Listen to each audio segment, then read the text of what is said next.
थाइसुरि फिथाइ जायखौ इंराजियाव इन्डियान हक प्लम होननानै बुंनाय जायो।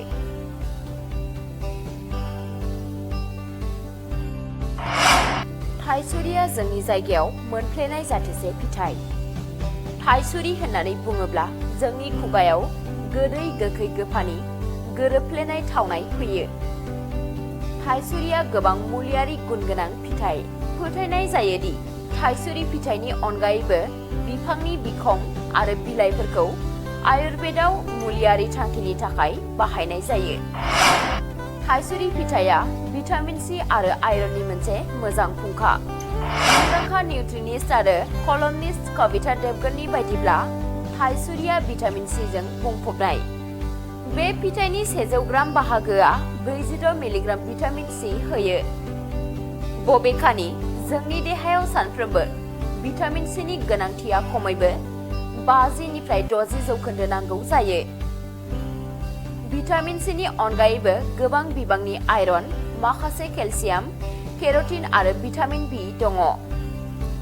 थाइसुरि फिथाइयाव फेट'स्टेरल्स मोननो हायो, जायखौ जायोब्ला थैनि कलेस्ट्रलनि बिबांखौ हमथानो हायो आरो बिखाया गोग्गो सावस्रिगोनां जायो। भिटामिन सिआ बिगुरनि जिउ गोहोखौ साबसिन खालामो, गारायफोरखौ थाबैनो फाहामनो आरो फ्री रेडिकेलफोरनि खहागोनां गोहोमफोरखौ होबथानायाव मदद खालामो। आयरनआ एनिमियाखौ गोजानाव लाखियो आरो जुनियायै आइजोफोरनि थाखाय जोबोद मुलाम्फा गोनां। बेयो हिमोग्लबिन दिहुननायावबो मदद खालामो आरो देहानि गेजेरजों अक्सिजेन रोगानाय आरो राननायाव हेफाजाब होयो। थाइसुरिया भिटामिन ए नि मोनसे मोजां फुंखा आरो केलसियामजों बुंफबनाय, जाय गोग्गो मेगन, बिगुर आरो गोनांथार अंगफोरनि गासै सावस्रिखौ गोख्रों खालामो। थाइसुरि फिथाइखौ जाबाय थायोब्ला नोंथांनि बेगें हाराफोरा गोख्रों जायो आरो अस्टिय'प'रसिसखौ होबथायो। थाइसुरि फिथाइयाव थानाय भिटामिन बिआ मोजां सावस्रिनि थाखाय मोजां जिबख्रि मेटाबलिज्मखौ बांहोयो। बेनि अनगायैबो हजम सक्ति, जिबख्रिनि सावस्रि, मेलेमनि खामानि आरो गोहोनि थाखोखौ बांहोयो। थाइसुरि फिथाइ जायखौ इंराजियाव इन्डियान हक प्लम होननानै बुंनाय जायो।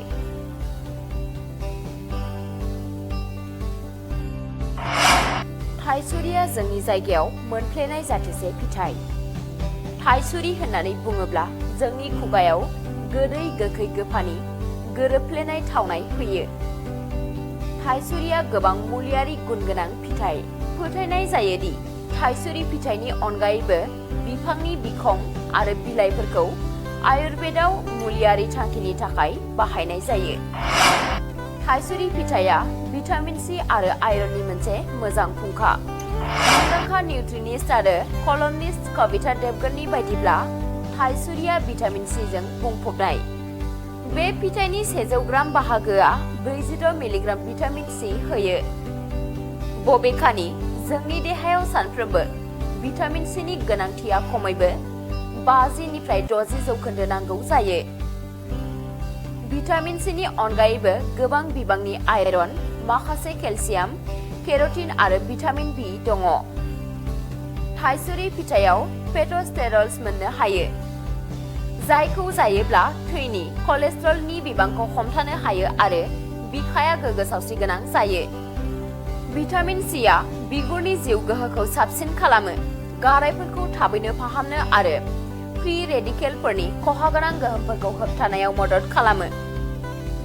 आयरनआ एनिमियाखौ गोजानाव लाखियो आरो जुनियायै आइजोफोरनि थाखाय जोबोद मुलाम्फा गोनां। बेयो हिमोग्लबिन दिहुननायावबो मदद खालामो आरो देहानि गेजेरजों अक्सिजेन रोगानाय आरो राननायाव हेफाजाब होयो। थाइसुरिया भिटामिन ए नि मोनसे मोजां फुंखा आरो केलसियामजों बुंफबनाय, जाय गोग्गो मेगन, बिगुर आरो गोनांथार अंगफोरनि गासै सावस्रिखौ गोख्रों खालामो। थाइसुरि फिथाइखौ जाबाय थायोब्ला नोंथांनि बेगें हाराफोरा गोख्रों जायो आरो अस्टिय'प'रसिसखौ होबथायो। थाइसुरि फिथाइयाव थानाय भिटामिन बिआ मोजां सावस्रिनि थाखाय मोजां जिबख्रि मेटाबलिज्मखौ बांहोयो। बेनि अनगायैबो हजम सक्ति, जिबख्रिनि सावस्रि, मेलेमनि खामानि आरो गोहोनि थाखोखौ बांहोयो।